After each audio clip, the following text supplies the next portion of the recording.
The Jamesian branch, that branch of the followers of Jesus, they're pretty much over by 70 when the temple's destroyed. James is dead. They're scattered. We think they go to Transjordan. Some of them come back. But I think that day is pretty well past. They don't cease to exist. We know them as the Ebionites, but none of our Gospels are Ebionite. We have the Gospel of the Hebrews and Gospel of the Ebionites in fragment to pick up on that. So we've got these, what Helmut Kirster called years ago, trajectories of early Christianity. They're trajectories going through time. And there's a kind of Gnosticizing trajectory, that would be the Gospel of John. There's a Mark suffering trajectory, probably up until the destruction of the temple.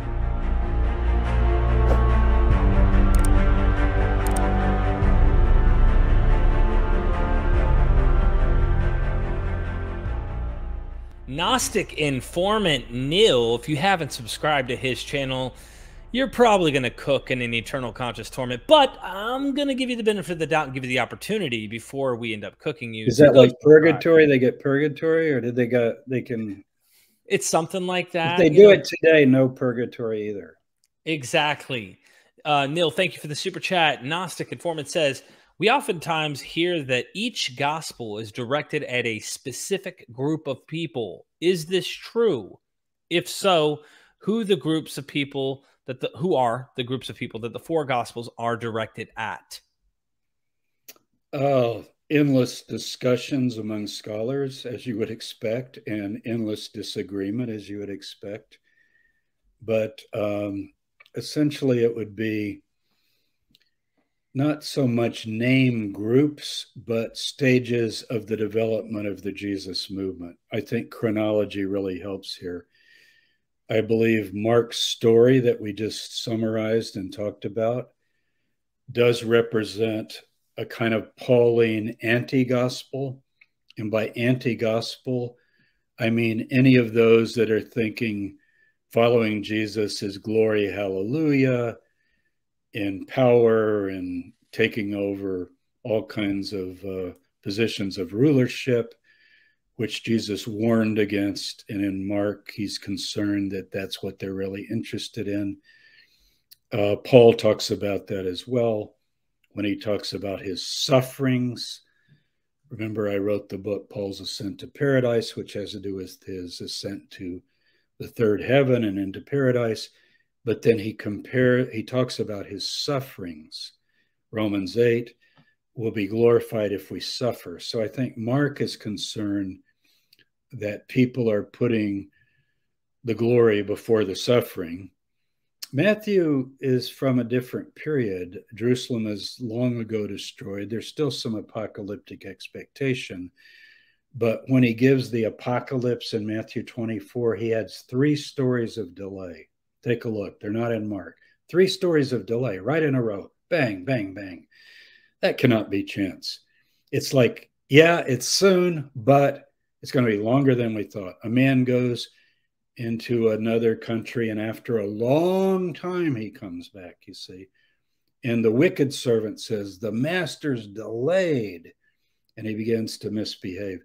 So Matthew is concerned, and also putting together Jesus in a more organized way. Remember, he arranges the sayings of Jesus into 5 blocks of material. Some people think it's even to mirror like a new Torah or something like that. Luke, people think Luke is very Pauline. If you ask any scholar that's worked on Luke, Luke is hardly Pauline at all, although by that I mean Paul's message in his 7 letters. He's very pro-Paul as a remembered hero who goes to the Gentiles. But as far as name groups, Neil, I wouldn't, even figuring it out geographically, like one is Galilee and one is Jerusalem and one is Antioch and one is Alexandria and so forth. I mean, there could be indications of that here and there, but we're just in the dark on how all of those things circulate. But they're all influenced heavily by Paul. You can see that with the Last Supper. Paul's the one who says, I received from the Lord on the night he was betrayed. Mark repeats that. He took bread, he took wine. And we have other Christian sources that don't know anything about that, like the Didache, the teaching of the 12 apostles. And it survives now in Greek, in a Greek manuscript or two. And it has a totally different Eucharist. It calls it the Eucharist, but it's more like a Jewish blessing of bread and wine, looking forward to the kingdom. It actually reminds you of what you see in the Dead Sea Scrolls. So they're all Pauline.